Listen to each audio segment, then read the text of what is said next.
Have you given any thought to your pregame speech on Monday night? Well, yeah, a little. I mean, I'm always thinking about, things here and there. A little bit. You want me to tell you what it is? Well, better question. Do you even need to really say anything? Because No. they know the stakes and stuff like that. No, less is more. Again, I mean, we just got to get them to the game. These guys are going to play. This isn't game 1. It's game 15. We are who we are. They are who they are. And they both teams know what they got to do to have a chance to win. So you just got to go play the game. I think you said practice time doesn't matter, but do you think that's a rule that should be changed? No. I mean, we're student athletes. I mean, you don't change a whole university calendar because of a football game. That's crazy. This is college. This university is a lot bigger than this football team. I mean, we're semesters, and our semester, we got out at a certain date, and you start back at a certain date. I mean, it's the same thing in high school. You'd have to change everything. Everybody, you'd have Pandora's box opening up. I mean, you got some high school. How about Stanford? I'm good buddies with David Shaw. They don't start school till like September every year. They play like 3 games before they even start school. Well, is that fair? I mean, who cares? I mean, it is what it is. Everybody, your quarters, your semesters, you start school this day, that ain't got nothing to do with it. Dabo, I want to go back to growing up one more time. When you were in middle school, high school, was there ever a time when you said, I don't want to be called Dabo anymore? I want to, when you rebelled against? No, because again, you got to understand, and I joke with people when I say this, but it's the honest to God truth. I didn't even know my name was William till about the 3rd grade. I go back to the time, and here's what happened, because when I was, you just had, everybody wrote everything, you had a role, and that's just what I was called from birth. And so, but in about the 2nd or 3rd grade, they came out with them Scantron sheets. And some of you older guys in here remember that. And it's like, what is that? And you had to have a number 2 pencil, and you had to bubble all this thing in. It'd take you longer to do that than it did take the test. And so, especially with William Christopher Swinney. And I'm like, good God, and I had to remind myself how to spell my own name. So no, or they give the teacher the role. And so the role that the teacher would have with the first time they start computerizing that stuff would have your birth name. It'd be like William Christopher Swinney, and I'd be looking around like, who's it? Hey, there's another Swinney in here. I got a cousin. So no, that's just, I've been Dabo since birth, and that's all I ever knew. And maybe if I'd grown up somewhere else or moved, but I was in the same place from kindergarten to high school. So by the time I was in the 2nd grade, that's all anybody knew me as. And so it just, my high school basketball coach, Paul Kellogg, to this day, has never called me Dabo. He's always called me Ervil. Always, used to drive me nuts, because he'd talk to the media about me. He'd say, Ervil did this and Ervil did that, and, it used to drive me crazy. But no, I've never considered that. Since we're going down memory lane, a few years ago you talked about your first recollections as an Alabama fan as a little kid, dressing up on game day and going down the street and probably making a fool of yourself as a 10-year-old. Yep. How clearly do you remember those days? Oh, I mean, I was brainwashed. I mean, are you kidding? That's just the way it is in Alabama. When you come out of the hospital, they got to stamp your birth certificate. You're either Alabama or Auburn, or you don't leave. You got to choose. I mean, any of y'all that have been around that state, that's just the way it is. And my dad, there's never been a bigger Alabama fan.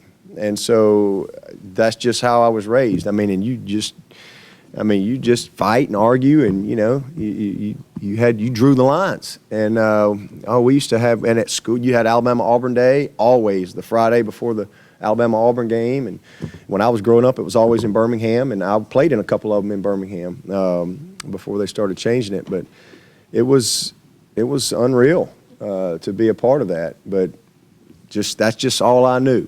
And I always told everybody Alabama's the smartest state, 4 A's and a B. I mean, that's how we grew up. That's just, it's the best school, best, smartest state. That's just how you were raised. And so it was special. And in fact, somewhere somewhere Miss Autry, my 5th grade teacher's laughing somewhere because I think it was the 4th or 5th grade, and there's probably a picture in the little Valley Elementary yearbook somewhere, but man, I came to school and I was decked out. I had my Alabama cowboy hat and jacket and my big foam number 1 hand and my pom-poms, and I mean, I walked all up and down that school, cheering for Alabama, and we used to just go back and forth, had a lot of fun, had some good friends that were Auburn. So as soon as the game would be over, you'd be calling that guy, or they'd be calling you. You had to actually call people back then, and go to the wall and pick a phone up and answer it. So it was a ton of fun, growing up, and to be a part of it was amazing. To my goal when I just wanted to gain the respect of my teammates and try to make something out of myself, and turned out being a decent player. But to earn a scholarship there and to be a part of the things I was able to be a part of was way beyond anything I ever dreamed of. If you could hear God, would he have Bear Bryant's voice? I don't know. He might have Frank Howard's voice. I don't know. But I loved Coach Bryant. I mean, I just thought he was the greatest thing ever. And, every Sunday I can remember me and my dad, and we'd sit in there and we'd watch the Golden Flake show. He'd have the Golden Flake and the Coke, and he'd talk about, there's old Ed McGranahan from Dora, Alabama. And that's how I don't really know if he said anything, but you thought he did. And they would show all this, and he'd say, I saw his mama after the game. And it was just awesome. And I just loved Coach Bryant. And I remember walking out of Mrs. Stanford's civics class. I had Mrs. Stanford in the 8th grade for civics. And I'll never forget walking out of her class. It was right at the end of the day. And there was just in the hallway, Coach Bryant had died. And it devastated me because I'm going to play for Coach Bryant. That was done. I'm going to play for Coach Bryant. And when that was no longer, I just was devastated with that. Just never forgot it. And I remember the procession from Tuscaloosa to Birmingham. He's buried in Elmwood. My dad's buried in Elmwood. I just went to visit Elmwood when I was home for Christmas break to check on my dad's grave there. But, he was a hero of mine. But I never got to meet Coach Bryant. And I was so disappointed with that. I never got to meet him. But I feel like I did, and I tell people all the time because I spent 7 years with Gene Stallings. And if you get around Gene Stallings, he's kind of a cross between Bear Bryant and John Wayne. And so the 7 years that I had with Coach Stallings, I really feel like that I did meet Coach Bryant. I really feel that way because he had obviously such an impact. Coach Stallings was a Junction boy. He played for him at A&M. He coached for him at Alabama. So I'm really fortunate in that regard, and really take pride in that. But I did meet Frank Howard when I was about 10 years old. And those of you that remember Frank Howard, he's just a guy, when you met him, you didn't forget him. He just kind of made sure you didn't forget him. And it's just kind of surreal to me. It really is. That whatever, 30 years later, this little kid he came to my mom's birthday party because he was good friends with Bobby Hayes, who was the mayor of my town, and I was good friends with Bobby Hayes. Bobby Hayes comes to every game. He doesn't miss a Clemson game. He's at every game. Some people, maybe there's this old guy that's kind of always around somewhere, and they'll be like, who's that old guy? Well, that's Bobby Hayes. That's Mayor Hayes. And he was Coach Bryant. He would handle all the detail for Coach Bryant because Bobby was the head of the SWAT team in Birmingham. And he would handle all of Coach Bryant's detail. And obviously Coach Bryant and Coach Howard were big buddies. And so they would get together from time to time. And times were different back then. And so Bobby would kind of coordinate that. And I'll just stop talking there. But that's how I met Frank Howard. And that's how my parents, they went to the Alabama-Auburn game one year, and Bobby took them, and they had dinner with Frank Howard at I think it was called Pat James Restaurant. And I didn't even know that picture. My mom gave it to me. And pretty neat to see my mom and dad sitting there with Frank Howard having dinner. And then again, he ended up coming to my mom's surprise birthday party, and when I was about 10. And, you know, here I am at Clemson. So just kind of meant to be. You ever meant to say the word Clemson and accidentally said Alabama? No.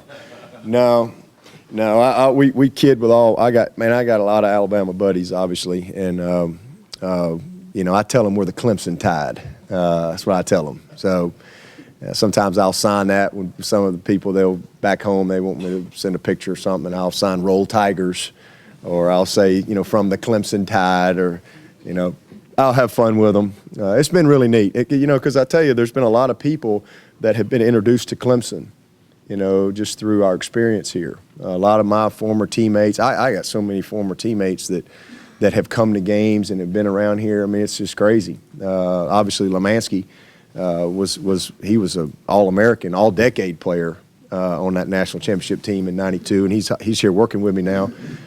So just got so many ties from those guys, and they've all been tremendously supportive of my journey as a coach, and not just this year, always. But as it's worked out, it's been kind of neat. We thought this was going to happen a couple years ago, if y'all remember, but Michigan State ended up beating Ohio State, because if Ohio State had beaten Michigan State, we would have played Alabama in the Orange Bowl. So I knew it was going to happen sooner or later. So for it to happen in the national championship game, I think that's just fun for a lot of people. Dabo, have you talked to Coach Stallings, and is he conflicted? You know what? I am actually I have to call him today, and he's probably going to be mad with me because he called me a day and a half ago, and I've not called him back yet. But I'm going to call him today, and, you know, he was very happy, thrilled, although he did say that I wasn't very happy with you right before the half, not coming away with points. But you had a good second half. So I just want to let that simmer for a day or so. He's still coaching me, man. He's mad because we threw the pick right there you got to come away with points, brother. So I'm gonna call him today, and I'm sure he'll have a lot to say. But I talked to him a week or so ago, and we knew this had an opportunity. In fact, he said this was going to happen when we were going into the Final Four. That's what he told me. He said, y'all going to beat Oklahoma. Alabama's going to beat Michigan State. It's going to be y'all in Alabama. And so we had a little conversation prior to where we are today. So it'll be an interesting call here in a little bit. Think he's conflicted? We're going to find out.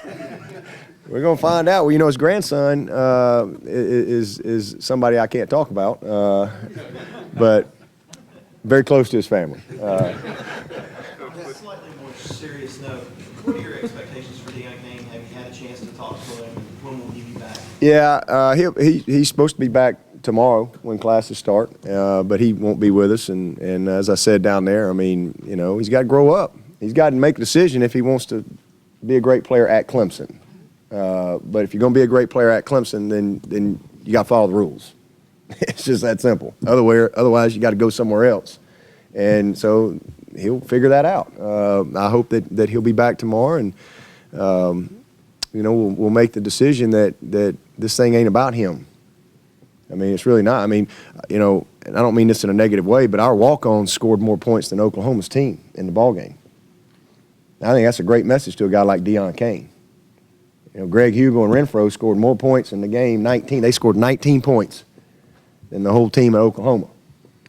So I think that sends a message that we can win without you. And, you know, hopefully he's going to do what he needs to do because, you know, at some point, all right, you got to grow up. And if he doesn't want to grow up, then he won't have an opportunity to join this team again. But if he does the things that he needs to do, then he'll have a chance to come back. But that's really on him. I can't do that for him. I mean, I can't do it.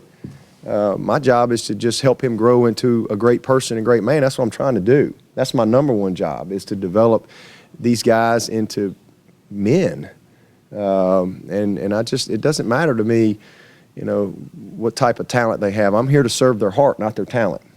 And that's all I'm trying to do with Deion.